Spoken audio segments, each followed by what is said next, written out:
한국형 이지스 구축함으로 불리는 KDDX의 건조, 한국형 SM2로 불리는 함대공 유도탄2와 산업계가 개발 구상을 밝힌 파생형 함대공 유도탄2 ABM. 이 두 가지는 얼핏 서로 다른 각각의 사업처럼 보입니다. 그러나 KDDX와 함대공 유도탄2는 어느 한쪽만 완성돼서는 제 능력을 발휘할 수 없는 하나의 무기체계에 가깝습니다. KDDX가 아무리 뛰어난 레이더와 전투체계를 갖추더라도 원거리에서 적 항공기와 순항미사일을 요격할 무기가 없다면 함대 지역방공 임무를 수행할 수 없습니다.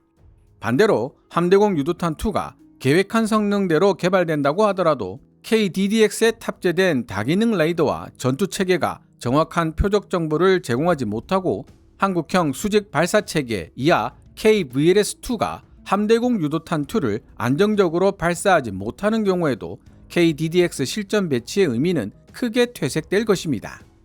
즉, KDDX 사업이 가지는 가치는 한국형 이지스 전투함의 등장이나 한국형 SM2 함대공 유도탄의 등장에 그치지 않습니다.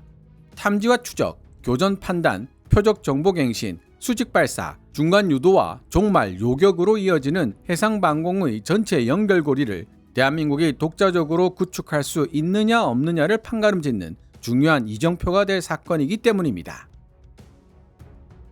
해외 군사 전문지 Army Recognition이 함대공 유도탄2의 생산 시설 공개를 단순한 신형 미사일 소개로 끝내지 않고 KDDX 건조 일정과 함께 다룬 이유도 여기에 있는 것으로 보입니다. 기사에는 미국산 SM2 대체라는 상징성뿐만 아니라 KDDX 1번함의 2032년 인도 일정, 10차례 이상의 사격시험, KVLS-2와의 통합, 그리고 성능 입증이 끝나기 전에 생산시설부터 구축한 사업상의 위험까지 함께 담겼습니다. 아미 레커그니션이 주목한 것은 마하 5나 1kW급 지러갈륨 탐색기 같은 함대공 유도탄2의 개별 성능만이 아닙니다. 세계 최고 수준의 함정 건조 능력을 보유한 대한민국이 이제 미국산 발사체계와 요격 유도탄에 의존하지 않는 독자적인 해상 방공 생태계까지 구축하려는 변화에 주목하고 있습니다. 그렇다면 대한민국이 선택한 이 길에는 어떤 기술적 의미와 위험이 담겨 있을까요?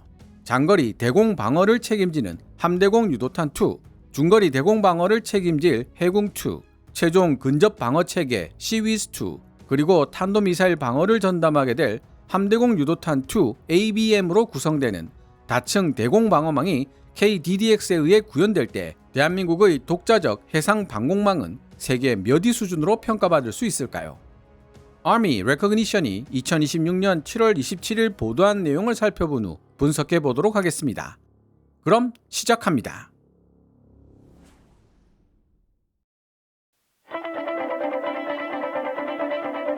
총 사업비 약 6,900억 원이 투입되는 함대공 유도탄2 사업은 2023년부터 2036년까지 추진된다. 실전 배치에 앞서 10차례 이상의 사격 시험을 실시하기 위해 초기 테스트용 요격 유도탄을 생산할 예정이다. 출력 1kW급 지러갈륨 기반 능동 레이더 탐색기를 탑재하고 마하 5의 속도로 비행하며 초당 100회 표적 정보 갱신이 가능한 이 요격 유도탄은 초음속 순항 미사일과 전투기 등 각종 공중 위협에 대응하는 함대 지역 방공 능력을 제공한다. 2026년 7월 14일 다음 보도에 따르면 LIG 넥스원은 경상북도 구미 제3공장에서 함대공 유도탄2 시제품을 공개했다. 길이 약 6m인 이 유도탄은 향후 KDDX 구축함과 FFX 배치 4 호위함에 탑재돼 미국산 SM2를 대체할 예정이다. 사업기간은 2023년부터 2036년까지이며 총 사업비는 약 6,900억 원으로 추산된다. 다만 실제 예산은 연구개발과 시험평가, 초기 양산 및 함정 통합 단계에 집중적으로 투입될 예정이다.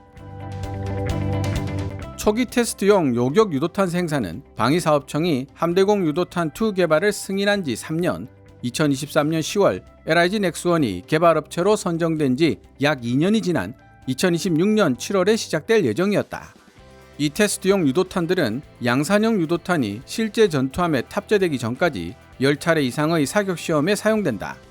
개발 일정은 KDDX 사업과도 긴밀하게 연계돼 있는데 현재 KDDX 1번함의 인도 시점은 2032년 말로 예정돼 있다.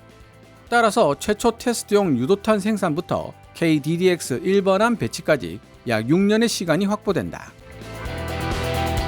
함대공 유도탄2 사업은 2017년 4월 방위사업청이 새로운 장기 해군 전력 소요로 승인하면서 시작됐다.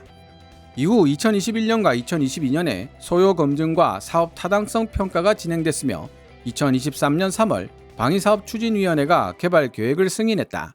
방위사업청은 2023년 7월 14일 제안 요청서를 공고했고 LIG 넥스원과 하나에어로스페이스 간의 경합을 거쳐 같은 해 10월 LIG 넥스원을 개발업체로 최종 선정했다. 생산시설은 2026년 3월 5일 완공됐으며 제안 요청서가 발표된 지 정확히 3년이 지난 2026년 7월 14일 언론에 처음 공개됐다. 유도탄 성능 입증이 완료되기 전에 생산 라인을 구축한 것은 KDDX 건조 일정에 맞추고 함정 인도 시점과 유도탄 공급 시점 사이에 발생할 수 있는 전력 공백을 방지하기 위한 결정이다.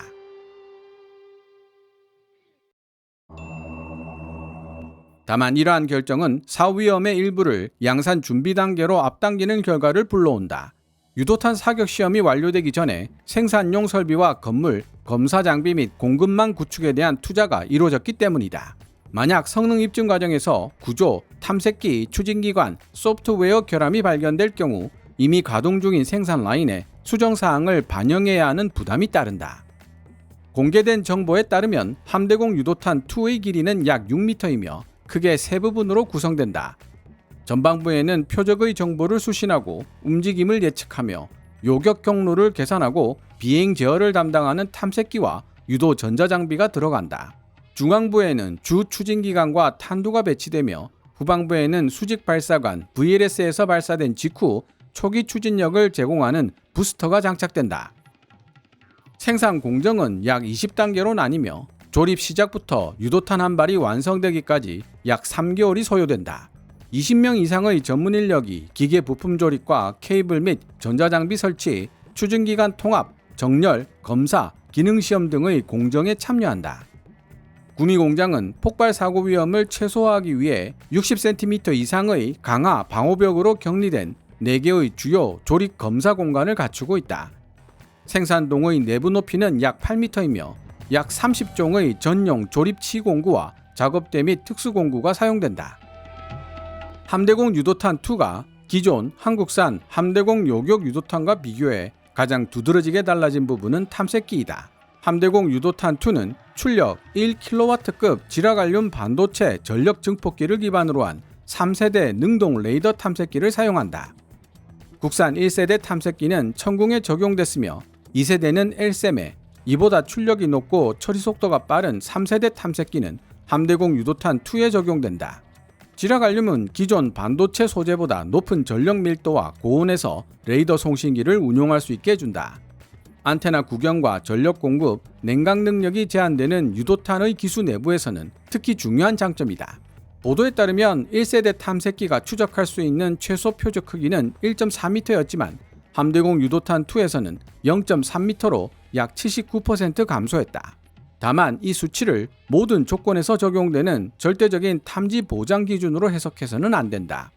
실제 탐지 성능은 레이더 반사 면적과 표적의 접근 각도, 표적 소재, 비행 고도, 해상 상태, 전자전 대응책 ECM 및 전투함이 제공하는 표적 정보의 정확성 등에 따라서도 크게 달라지기 때문이다. 이 수치가 중요한 이유는 상대적인 성능 향상에 있다. 함대공 유도탄2는 낮은 레이더 반사 면적을 가지며 해수면에 근접해 비행하는 시스키밍 표적에 대해서도 종말 단계 추적 유지 능력이 대폭 향상되었다는 의미이기 때문이다. 함대공 유도탄2에 탑재된 컴퓨터는 표적 추적 정보를 갱신하고 요격 경로를 초당 100회 재계산해 0.01초마다 새로운 유도 솔루션을 산출한다. 이는 SM2 대비 5배 빠른 연산 속도다. 종말 비행 단계에서 목표물이 침로, 고도, 속도를 변경할 때 빠르게 재연산하는 능력은 필수적이다. 불과 몇 분의 1초 전에 계산한 요격 지점이라도 표적의 기동으로 인해 더 이상 유효하지 않을 수 있기 때문이다. 함대공 유도탄2가 마하 5로 비행할 경우 고도와 대기 조건에 따라 초당 약 1.5에서 1.7km를 이동한다. 0.01초를 계산하는 동안에도 유도탄은 약 15에서 17m를 이동하게 되므로 극초음속 영역에서 목표물을 정확하게 타격하기 위해서는 빠른 정보 갱신과 정밀한 비행 제어 능력이 필수다. 함대공 유도탄2는 고속 선액 이동 시 17G의 하중도 견딜 수 있도록 설계됐다.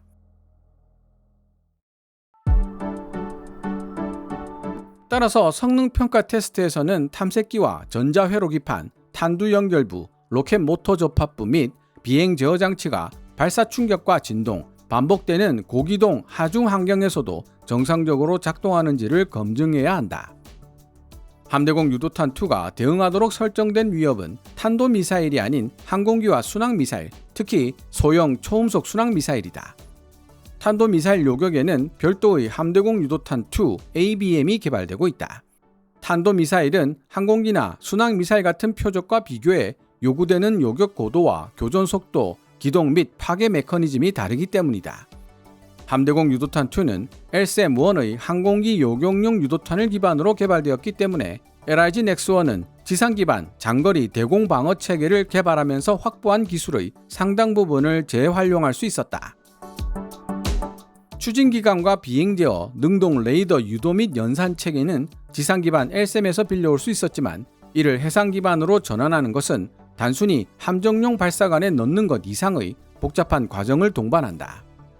해상 기반 유도탄은 습기와 염분이 많은 환경에서 장기간 보관될 수 있어야 하고 추진 기간에서 발생하는 지속적인 진동과 함포 사격 및 근접 폭발에 따른 충격, 발사 시 함정의 움직임, 다수의 고출력 레이더와 송신기에서 발생하는 전자기 간섭을 견뎌야 한다. 또한 수백 개의 공중 및 해상 표적을 동시에 추적하면서 무기를 할당하고 통신을 관리하는 전투 관리 시스템과 연동돼야 한다. 함대공 유도탄2는 발사 전, 비행 초기 및 중간 단계에는 함정으로부터 표적 정보를 받고 종말 요격 단계에서는 자체 능동 레이더 탐색기를 사용한다. 이런 방식은 종말 단계에서 함정이 계속 표적을 조사해야 하는 기존 SM2 계열의 반능동 유도 방식과 차별화된다. 능동 종말 유도 탐색기를 사용하면 함정의 레이더 조사 채널에 대한 의존도를 줄이고 더 많은 표적과 동시 교전할 수 있다. 그러나 이를 실현하려면 KDDX의 레이더와 데이터 링크 체계가 함대공 유도탄2에게 정확한 중간 단계 정보를 제공할 수 있어야 한다. KDDX는 2036년까지 개발될 예정인 6척의 유도탄 구축함으로 구성된다. 총 사업비는 약 7조 8천억 원으로 추산되며 이 가운데 1조 8천억 원이 개발해 약 6조 원이 함정 건조에 투입된다. KDDX는 만재 배수량 약 9,000톤급으로 길이 159m, 폭 20m, 승조원 158명 규모다.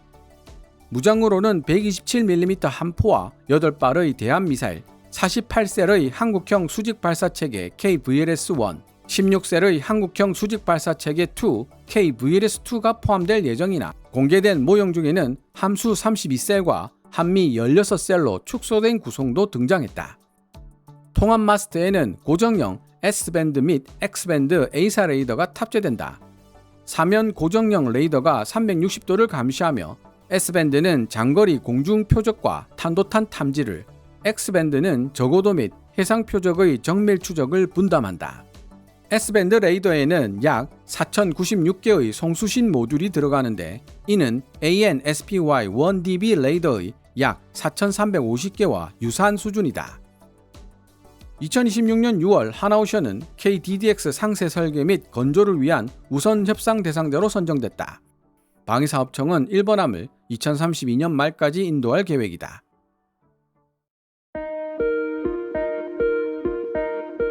KVLS-2는 기존 한국형 수직발사 체계와 비교해 설치 면적이 180%, 허용 무장 중량이 185%로 확대됐다.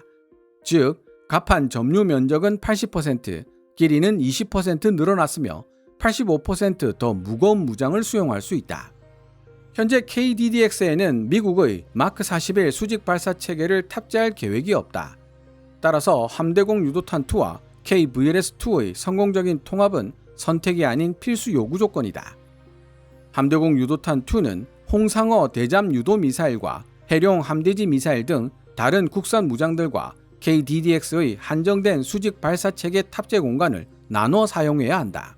따라서 KDDX가 명목상 64셀의 수직 발사 체계를 갖추더라도 이를 모두 함대공 유도탄 2에 사용할 수 있는 것은 아니다.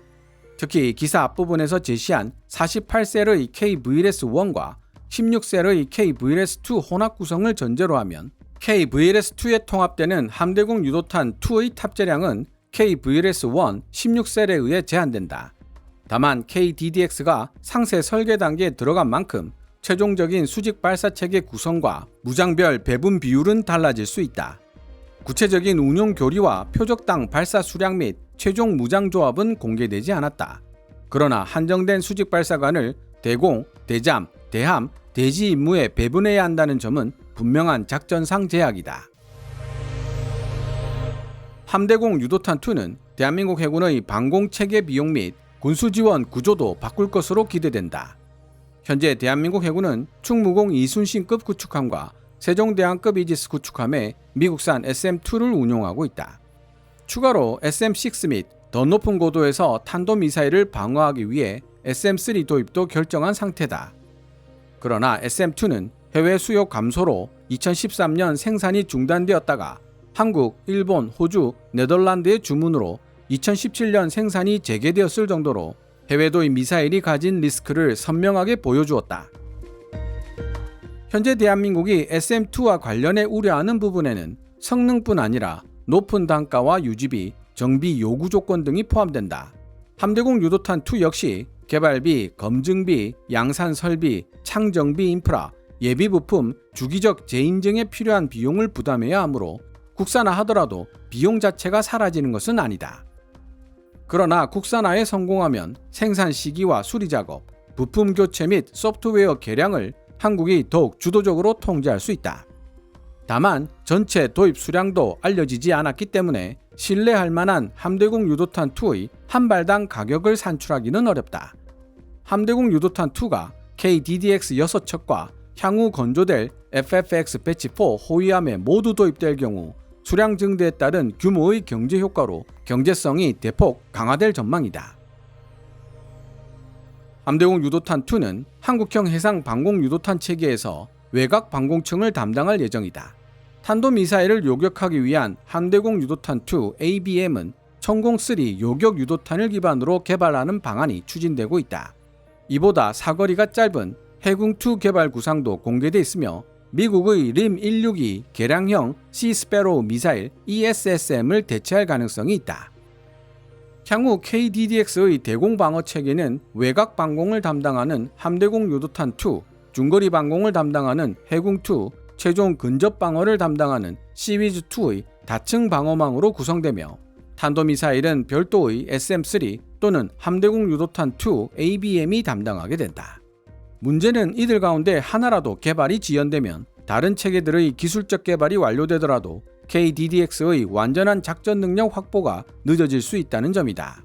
그럼에도 불구하고 대한민국은 단순한 미국산 유도탄의 1:1 대체를 넘어 약 19년에 걸친 장기 계획을 통해 완전한 독자적 함대공 다층 방어 체계 구축이라는 목표를 향해 나아가고 있다.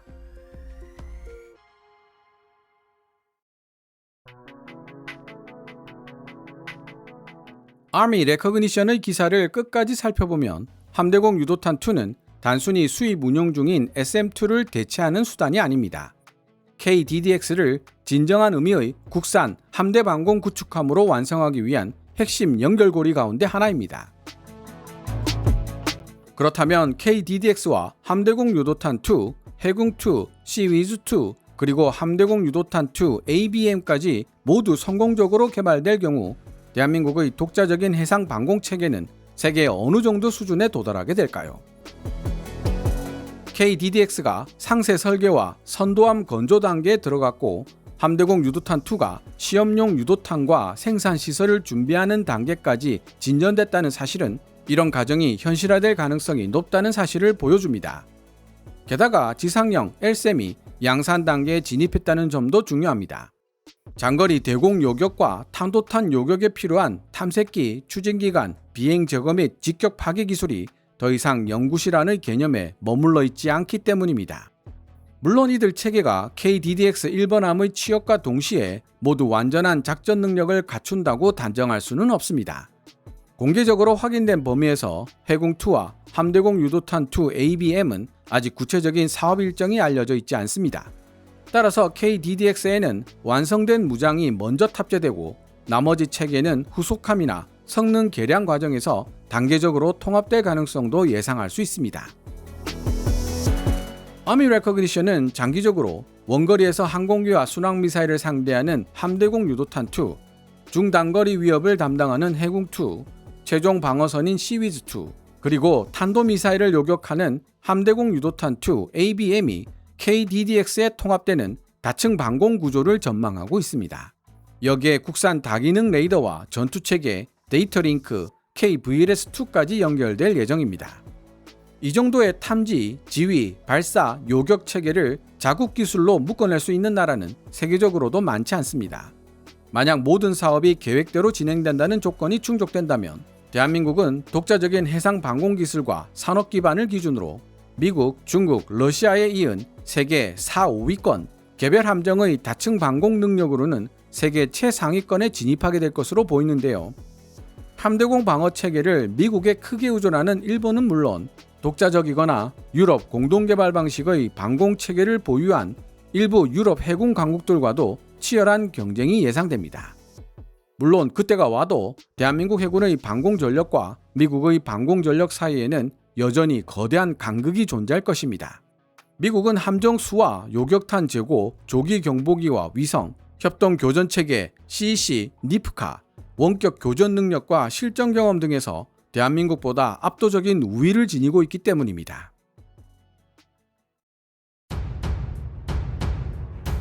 그럼에도 불구하고 한 가지는 분명합니다. 과거의 질문이 대한민국이 과연 독자적으로 이런 함대공 방어 체계를 만들 수 있을까 였다면 이제 남은 질문은 대한민국이 언제 각 체계를 완성해 하나의 네트워크로 통합할 수 있을까에 가까워지고 있다는 사실입니다. KDDX와 함대공 유도탄2의 동시 진전은 대한민국이 단순히 전투함을 잘 만드는 나라를 넘어 독자적인 해상 방공체계 전체를 설계하고 운용하는 나라로 진화하고 있다는 신호라는 생각이 들었습니다. 이에 대한 시청자 여러분들의 생각은 어떻습니까? 여러분의 의견을 댓글로 알려주셨으면 합니다. 오늘 KKMD에서 준비한 내용은 여기까지입니다. 여러분의 멤버십 후원과 좋아요, 구독은 더 좋은 영상을 만들 수 있는 힘이 됩니다. 티스토리에서 운영되던 KKMD 블로그는 현재 네이버로 이전되고 있는 중이라는 사실도 함께 알려드리며 KKMD 영상 제작을 직접 지원하고 싶은 분들은 농협 948112-16701호로 후원해 주셔도 됩니다. 지금까지 시청해 주셔서 감사합니다. Kevin's Military Channel KKMD